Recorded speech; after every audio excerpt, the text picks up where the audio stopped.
ಅಡುಗೆ ಅನಿಲದ ಬೆಲೆ ಏರಿಕೆ ಹಿನ್ನೆಲೆ ತೀರ್ಥಹಳ್ಳಿ ಪಟ್ಟಣದಲ್ಲಿ ರಾಜಕೀಯ ವಾತಾವರಣ ಕಂಗೊಳಿಸಿದೆ. ಸಾಮಾನ್ಯ ಜನರ ಬದುಕಿಗೆ ನೇರ ಹೊರೆ ತಂದಿರುವ ಗ್ಯಾಸ್ ದರ ಹೆಚ್ಚಳವನ್ನು ಖಂಡಿಸಿ ತೀರ್ಥಹಳ್ಳಿ ಕಾಂಗ್ರೆಸ್ ಘಟಕ ಇಂದು ಭಾರೀ ಪ್ರತಿಭಟನೆ ನಡೆಸಿ ಕೇಂದ್ರ ಸರ್ಕಾರದ ವಿರುದ್ಧ ತೀವ್ರ ಆಕ್ರೋಶವನ್ನು ಹೊರಹಾಕಿದ್ದಾರೆ.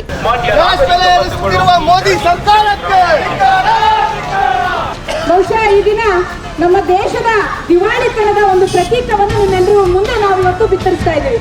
ಮಾರ್ಚ್ 20ರಂದು ನಡೆದ ಈ ಪ್ರತಿಭಟನೆಯಲ್ಲಿ ಕಾಂಗ್ರೆಸ್ ಕಾರ್ಯಕರ್ತರು, ಮಹಿಳಾ ಘಟಕದ ಸದಸ್ಯರು ಹಾಗೂ ಸಾರ್ವಜನಿಕರು ಭಾಗವಹಿಸಿದ್ರು. ಅಡುಗೆ ಅನಿಲ ಸೇರಿದಂತೆ ಅಗತ್ಯ ವಸ್ತುಗಳ ಬೆಲೆ ಏರಿಕೆಯಿಂದ ಜನಜೀವನ ದುಸ್ತರವಾಗ್ತಾ ಇದೆ ಅಂತ ಆರೋಪಿಸಿದ್ರು. ಬಹುಶಃ ದೇಶಾದ್ಯಂತ ಸುಮಾರು 5 ಲಕ್ಷ ಹೋಟೆಲ್ಗಳು ಇವತ್ತು ಕ್ಲೋಸ್ ಆಗಿದ್ದಾವೆ. ಇದರಿಂದ ನಿರುದ್ಯೋಗ ಸಮಸ್ಯೆ ಮತ್ತು ಗ್ಯಾಸ್ ಸಿಲಿಂಡ್ರಿಂದು ನಿರುದ್ಯೋಗ ಎಲ್ಲವೂ ಕೂಡ ದೊಡ್ಡ ಸಮಸ್ಯೆ ಆಗಿದೆ. ಅದರ ವಿರುದ್ಧ ಒಂದು ಪ್ರತಿಭಟನೆ ಮಾಡಿದ್ದೀವಿ. ನನ್ನ ಲೆಕ್ಕದಲ್ಲಿ ಇದು ಏನು ಸಮಸ್ಯೆ ಇದೆ, ಇದು ಮೋದಿ ಮಾಡಿರ್ತಕ್ಕಂಥ ತಪ್ಪಿನಿಂದ, ಕೆಟ್ಟ ಆಡಳಿತದಿಂದ ಒಂದು ದೇಶ ನಡೆಸಬೇಕಾದ್ರೆ ಒಂದು 2 ತಿಂಗಳಾರು 1 ತಿಂಗಳಿಗಾರು ಆಗುವಷ್ಟು ಸ್ಟಾಕನ್ನು ಇವರು ಇಟ್ಕೊಂಡು ವ್ಯವಹಾರ ಮಾಡಬೇಕು. ಜನರ ಹೊಟ್ಟೆ ತುಂಬಿಸುವ ಅಡುಗೆ ಅನಿಲವೇ ಇಂದು ದುಬಾರಿ ಐಟಂ ಆಗಿದೆ ಅಂತ ಪ್ರತಿಭಟನಾಕಾರರು ಕಿಡಿಕಾರಿದ್ರು. ಪ್ರಧಾನಿ ನರೇಂದ್ರ ಮೋದಿ ನೇತೃತ್ವದ ಕೇಂದ್ರ ಸರ್ಕಾರದ ನೀತಿಗಳನ್ನು ತೀವ್ರವಾಗಿ ಟೀಕಿಸಿದ ಕಾಂಗ್ರೆಸ್ ನಾಯಕರು ಇತ್ತೀಚಿನ ದಿನಗಳಲ್ಲಿ ಗೃಹ ಬಳಕೆಯ LPG ಸಿಲಿಂಡರ್ ದರವನ್ನು 60 ಮತ್ತು ವಾಣಿಜ್ಯ ಬಳಕೆಯ ಸಿಲಿಂಡರ್ ದರವನ್ನು 115ಕ್ಕೆ ಹೆಚ್ಚಿಸಿರುವುದು ಜನರಿಗೆ ಮತ್ತಷ್ಟು ಸಂಕಷ್ಟ ತಂದಿದೆ ಅಂತ ಹೇಳಿದ್ರು.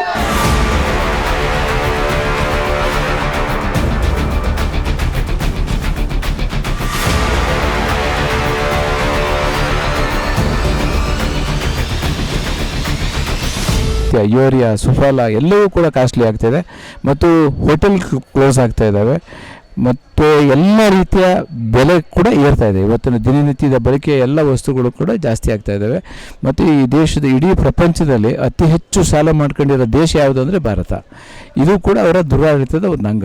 ಅದರಿಂದ ಅದನ್ನು ಖಂಡನೆ ಮಾಡಬೇಕು, ಸರಿದಾರಿ ತರಬೇಕು ಅಂದರೆ ಕೇಂದ್ರ ಸರ್ಕಾರದ ಇವತ್ತಿನ BJP ಸರ್ಕಾರ ರಾಜೀನಾಮೆ ಕೊಟ್ಟು ಮನೆಗೆ ಹೋಗಿ. ಒಂದು ಕಾಲದಲ್ಲಿ 400 ರೂಪಾಯಿಗಳಿಗೆ ದೊರೆಯುತ್ತಿದ್ದ ಗ್ಯಾಸ್ ಸಿಲಿಂಡರ್ ಇಂದು 1000 ರೂಪಾಯಿಗೂ ಮೀರಿದೆ. ಇದು ಬೆಲೆ ನಿಯಂತ್ರಣದಲ್ಲಿ ಕೇಂದ್ರ ಸರ್ಕಾರದ ವೈಫಲ್ಯಕ್ಕೆ ಸ್ಪಷ್ಟ ಉದಾಹರಣೆ ಅಂತ ಕಾಂಗ್ರೆಸ್ ಮುಖಂಡರು ಆರೋಪಿಸಿದ್ರು. ಪ್ರತಿಭಟನೆಯ ವಿಶೇಷತೆ ಅಂತಂದ್ರೆ ತಹಶೀಲ್ದಾರ್ ಕಚೇರಿ ಮುಂಭಾಗದಲ್ಲಿ ಕಾಂಗ್ರೆಸ್ ಬೆಂಬಲಿಗರು ನೈಜ ಜೀವನದ ಸಂಕಷ್ಟವನ್ನ ತೋರಿಸಲು ರಸ್ತೆಯಲ್ಲೇ ಒಲೆ ಉರಿಸಿ ಚಹಾ ತಯಾರಿಸಿ ತಮ್ಮ ಆಕ್ರೋಶ ವ್ಯಕ್ತಪಡಿಸಿದ್ರು.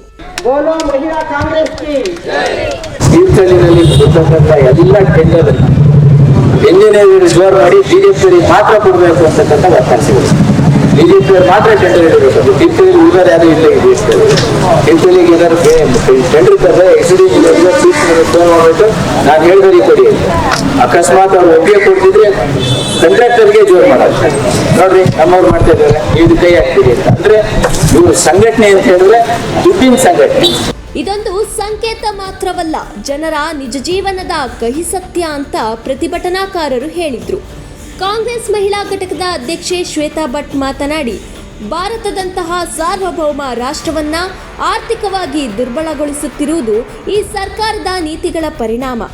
ಸಾಮಾನ್ಯ ಜನರ ಬದುಕು ದಿನದಿಂದ ದಿನಕ್ಕೆ ಕಷ್ಟಕರವಾಗ್ತಾ ಇದೆ ಅಂತ ಹೇಳಿದ್ರು. ಬಿಜೆಪಿ ಅವರು ಹೇಳ್ತಕ್ಕಂಥದ್ದು ಇಷ್ಟೇನೆ, ನಾವಿವತ್ತು ದೇಶದಲ್ಲಿ ಒಂದು ವಿಶ್ವಗುರು ಆಗಿದ್ದೇವೆ, ದೇಶದಲ್ಲಿ ಅತ್ಯುತ್ತಮ ಸಾಧನೆ ಮಾಡಿದ್ದೇವೆ, ಇಡೀ ಒಂದು ಪ್ರಪಂಚದಾದ್ಯಂತ ನಮ್ಮ ಇಂತಹ ಪ್ರಧಾನಿ ಇಲ್ಲ ಅಂತಕ್ಕಂತಹ ಮಾತುಗಳನ್ನು ಆಡೋದನ್ನು ನಾವು ಕೇಳಿದ್ದೇವೆ. ಈ ಸಂದರ್ಭದಲ್ಲಿ ಮಾತನಾಡಿದ RM ಮಂಜುನಾಥ್ ಗೌಡ, ಮುಂದಿನ ದಿನಗಳಲ್ಲಿ ಗ್ಯಾಸ್, ಪೆಟ್ರೋಲ್, ಡೀಸೆಲ್ ಪಡೆಯಲು ಜನರು ಸಾಲಿನಲ್ಲಿ ನಿಲ್ಲಬೇಕಾದ ಪರಿಸ್ಥಿತಿ ಬರಬಹುದು ಅಂತ ಎಚ್ಚರಿಸಿದ್ರು. ಬಿಜೆಪಿ ಆಡಳಿತದಲ್ಲಿರುವ ಪ್ರದೇಶಗಳಲ್ಲಿ ಸರಬರಾಜು ಸಮಸ್ಯೆ ಉಂಟಾಗ್ತಾ ಇದೆ ಅಂತ ಆರೋಪಿಸಿದ್ರು. ಮತ್ತೊಂದೆಡೆ ಕಾಂಗ್ರೆಸ್ ಮುಖಂಡ ಕಿಮ್ಮನೆ ರತ್ನಾಕರ್ ಕೇಂದ್ರ ಸರ್ಕಾರದ ವಿರುದ್ಧ ತೀವ್ರ ವಾಗ್ದಾಳಿ ನಡೆಸಿ ದೇಶದ ಆರ್ಥಿಕ ಸ್ಥಿತಿ ದುರ್ಬಲವಾಗ್ತಾ ಇದೆ, ಜನರ ಜೀವನೋಪಾಯ ಕುಸಿತಾ ಇದೆ, ಇದು ಆಡಳಿತದ ವೈಫಲ್ಯದ ಸ್ಪಷ್ಟ ಸೂಚನೆ ಅಂತ ಹೇಳಿದ್ರು. ಟ್ರಂಪ್ ಏನು ತಪ್ಪು ಮಾಡಿದ್ದಾರೆ ಅದೇ ತಪ್ಪನ್ನು ಮೋದಿನೂ ಮಾಡ್ತಾ ಇದ್ದಾರೆ. ಇವರು ಭಾರತವನ್ನು ಆಡಳಿತ ಮಾಡ್ತಕ್ಕಂಥದ್ದು ಮೋದಿನ ಅಥವಾ ಟ್ರಂಪ್ ಅಂತಕ್ಕಂಥ ಅನುಮಾನಗಳು ನಮ್ಮನ್ನು ಕಾಡ್ತಾ ಇದ್ದಾವೆ. ಯಾಕೆಂದರೆ ಭಾರತ ಪಾಕಿಸ್ತಾನ ಯುದ್ಧವನ್ನು ನಿಲ್ಲಿಸಿದ್ದಾನೆ ಅಂತ ಅವ್ರು ಹೇಳ್ತಿದ್ದಾರೆ. ಆಯಿಲ್ ಕೊಡೋದನ್ನು ರಷ್ಯಾಕ್ಕೆ ನಾನು ಹೇಳಿ ಮೋದಿನ ಕೊಡಿ ಅಂತ ಹೇಳಿದ್ದೀನಿ ಅಂತ ಹೇಳ್ತಾರೆ. ಅದು ಯಾವುದಕ್ಕೂ ಇವರು ಉತ್ತರ ಕೊಡ್ತಾ ಇಲ್ಲ. ಅಂದರೆ ಎಲ್ಲೋ ಒಂದು ಕಡೆ ನಮ್ಮ ದೇಶದ ಪ್ರಧಾನಿ ಟ್ರಂಪ್ಗೆ ತಲೆಬಾಗಿದ್ದಾರೆ ಅಂತಕ್ಕಂಥ ರೀತಿಯಲ್ಲಿ ಕಾಣ್ತಾ ಇದೆ. ಇದನ್ನು ಖಂಡಿಸೋದಕ್ಕೆ ನಾವು ಇವತ್ತು ಪ್ರತಿಭಟನೆ ಮಾಡಿದ್ದೇವೆ. ರಾಜ್ಯದಲ್ಲಿ ಸಾವಿರಾರು ಹೋಟೆಲ್ಗಳು ಮುಚ್ಚುವ ಪರಿಸ್ಥಿತಿ ಎದುರಾಗಿದೆ. ಕಾರ್ಮಿಕರು ಉದ್ಯೋಗ ಕಳೆದುಕೊಳ್ತಾ ಇದ್ದಾರೆ ಅಂತ ಹೇಳಿದ್ರು. ಇದರ ಜೊತೆಗೆ ಮರಳು ದಂಧೆ, ಆಡಳಿತ ವ್ಯವಸ್ಥೆಯ ವೈಫಲ್ಯ ಹಾಗೂ ರಾಜ್ಯ ಮಟ್ಟದ ರಾಜಕೀಯ ವಿಷಯಗಳನ್ನು ಪ್ರಸ್ತಾಪಿಸಿ ಬಿಜೆಪಿ ಸರ್ಕಾರದ ವಿರುದ್ಧ ತೀವ್ರ ಆಕ್ರೋಶ ವ್ಯಕ್ತಪಡಿಸಿದ್ರು. ಹೊರ ದೇಶದಲ್ಲಿರ್ತಕ್ಕಂತಹ ಕಪ್ಪು ಹಣವನ್ನು ತರ್ತೇವೆ, ಪ್ರತಿಯೊಬ್ಬರ ಅಕೌಂಟಿಗೆ 15 ಲಕ್ಷಗಳನ್ನ ಹಾಕ್ತೇವೆ. ನೀವು ಹೇಳಿದಂತಹ ಒಂದಾದ್ರೂ ಒಂದು ಯೋಜನೆಯನ್ನ ನೀವು ಇವತ್ತು ಸಾರ್ಥಕಗೊಳಿಸಿದ್ದೀರಾ? ಒಂದಾದ್ರೂ ಒಂದು ಯೋಜನೆಯನ್ನ ನೀವು ಕಾರ್ಯರೂಪಕ್ಕೆ ತಂದಿದ್ದೀರಾ? ಇವತ್ತು ಭಾಷಣ ಹೊಡಿತೀರಿ, ಹಿಂದೂ ಮಕ್ಕಳಿಗೆ ರಕ್ಷಣೆನ ಕೊಡಬೇಕು, ಹಿಂದೂ ಹೆಣ್ಮಕ್ಳಿಗೆ ರಕ್ಷಣೆಗಳನ್ನ ಕೊಡಬೇಕು ಅಂತ ಹೇಳಿ. ನೀವು ಅನ್ಕೊಂಡಿರ್ಬೋದು, ಇವತ್ತು ಕಾಂಗ್ರೆಸ್ ಸರ್ಕಾರ ಹೆಣ್ಮಕ್ಳಿಗೆ ಅವರ ರಕ್ಷಣೆ ಮಾಡೋದಲ್ಲ, ಅವರಿಗೆ ಆತ್ಮಸ್ಥೈರ್ಯವನ್ನ ಕೊಡ್ತಾ ಇದೆ, ಅವರ ಕೈಗೆ ಹಣವನ್ನ ಕೊಡ್ತಾ ಇದೆ. ಇದು ನಮ್ಮ ಸಂವಿಧಾನದ ಆಶಯ, ಇದು ನಮ್ಮ ಸಂವಿಧಾನದ ಮೂಲ ಉದ್ದೇಶ. ಅದನ್ನ ಸಾರ್ಥಕಗೊಳಿಸಲಿಕ್ಕೆ ಹೊರಟಿರ್ತಕ್ಕಂಥದ್ದು ನಮ್ಮ ಕಾಂಗ್ರೆಸ್. ಬಹುಶಃ ಈಗಾಗಲೇ ನಿಮ್ಗೆಲ್ರಿಗೂ ಕೂಡ ದೇಶಾದ್ಯಂತ ನಿಮ್ಗೆಲ್ರಿಗೂ ಪ್ರಚಾರದ ಮುಖಾಂತರ ವಿಷಯ ಈಗಾಗಲೇ ತಲುಪಿರುವುದು. ಕೆಲ ಅಧಿಕಾರಿಗಳು ಪಕ್ಷಪಾತದ ಧೋರಣೆ ತಾಳ್ತಾ ಇದ್ದಾರೆ ಎಂಬ ಆರೋಪವು ಕೇಳಿ ಬಂತು. ಪ್ರತಿಭಟನೆ ಕೊನೆಯಲ್ಲಿ ರಾಷ್ಟ್ರಪತಿಗಳು ಮಧ್ಯಪ್ರವೇಶಿಸಿ ಕೇಂದ್ರ ಸರ್ಕಾರದ ವಿರುದ್ಧ ಕ್ರಮ ಕೈಗೊಳ್ಳಬೇಕು ಹಾಗೂ ಗ್ಯಾಸ್ ದರವನ್ನು ತಕ್ಷಣ ಇಳಿಸಬೇಕು ಅಂತ ಕಾಂಗ್ರೆಸ್ ಘಟಕ ಆಗ್ರಹಿಸಿತ್ತು. ಬೇಡಿಕೆ ಈಡೇರದಿದ್ದರೆ ಮುಂದಿನ ದಿನಗಳಲ್ಲಿ ಇನ್ನಷ್ಟು ತೀವ್ರ ಹೋರಾಟ ನಡೆಸುವುದಾಗಿ ಎಚ್ಚರಿಕೆ ನೀಡಲಾಗಿದೆ. ಒಟ್ಟಿನಲ್ಲಿ ಅಡುಗೆ ಅನಿಲದ ಬೆಲೆ ಏರಿಕೆ ಕೇವಲ ಆರ್ಥಿಕ ವಿಷಯವಲ್ಲ, ಇದು ರಾಜಕೀಯ ಕಿಡಿಯಾಗಿ ಮಾರ್ಪಟ್ಟಿದ್ದು, ತೀರ್ಥಹಳ್ಳಿಯಲ್ಲಿ ನಡೆದ ಈ ಪ್ರತಿಭಟನೆ ರಾಜ್ಯ ರಾಜಕೀಯದಲ್ಲಿ ಹೊಸ ಚರ್ಚೆಗೆ ದಾರಿ ಮಾಡಿಕೊಟ್ಟಿದೆ.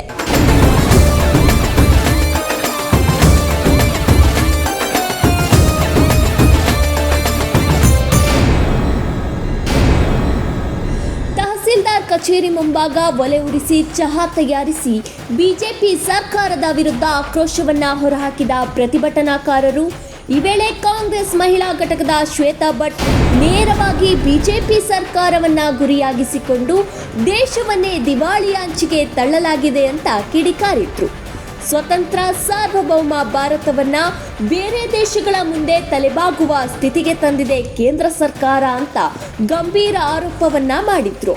ಇನ್ನೊಂದು ಕಡೆ ಬೀದಿಯಲ್ಲೇ ಚಹಾ ಕುಡಿಯುತ್ತಾ ಮಾತನಾಡಿದ ಆರ್.ಎಂ. ಗೌಡ, ಮುಂದಿನ ದಿನಗಳಲ್ಲಿ LPG, ಪೆಟ್ರೋಲ್, ಡೀಸೆಲ್ ಪೂರೈಕೆಯು ಸ್ಥಗಿತವಾಗುವಂತಹ ಭೀತಿ ಹಾಗೂ ಜನಸಾಮಾನ್ಯರ ಬದುಕೆ ಸಂಕಷ್ಟಕ್ಕೆ ಸಿಲುಕ್ತಾ ಇದೆ ಅನ್ನುವಂತಹ ಆತಂಕವನ್ನ ವ್ಯಕ್ತಪಡಿಸಿದ್ರು.